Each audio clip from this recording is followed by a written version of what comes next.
Ganda naman ito ah. Kita ko ng...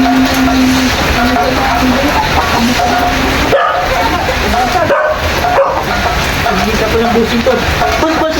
Bus! Yung ano to. Kaya natin to. Bakit? Kasi nakita ko yung pagkain natin ng banga, nabasag. Ilang araw mo nakikita ng ganon?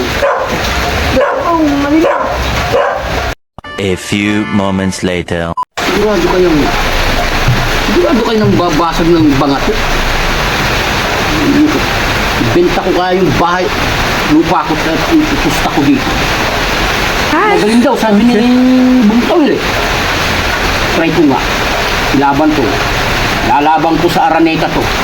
Araneta Coliseum. Tukax Derby. Try natin. 2,000 years later. Laban yung busing. Bakit? Di ba paresa ko na busing? Kumusta na kaya to? Busing! Kumusta na yung laban ni Bagwis? Masaklap. Pero may saya, may lungkot. Alin sa gusto mo mauna, yung masaya o malungkot? Siguro yung malungkot na lang.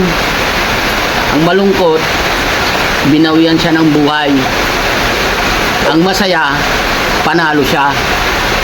Gusto mo malaman ang istorya kung paano ang laban niya? 2,000 years later. Pakistorya niya, anong laban ni Bagwis?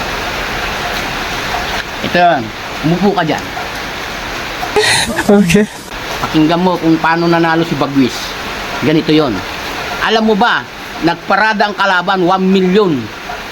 Kinontra tayo, nadihado tayo. Ang parada kulang, 700,000. Sinampuanin pa nila. Tapos mayroon pang tumatawag, dublado pa eh. Alam mong nangyari, ganito. Ang nakalaban ko pala, big time na cockfighter. Alam mo ba? Hindi nga maalos makapurma si Bagwis eh. Ito na, ang nakalaban ko pala, si Patrick Antonio. 1M. Ang parada niya agad, wala pang pusta sa labas. Ito na. Ibinitaw ko yung manok. Binitaw ko. Tignan niyo mabuti kung paano ko talagang ganda ng purma ng manok ko. Ala, binitaw ni Patrick Antonio yung manok niya. Itong nangyari. Lumipad. Sabay sila. Walang niya.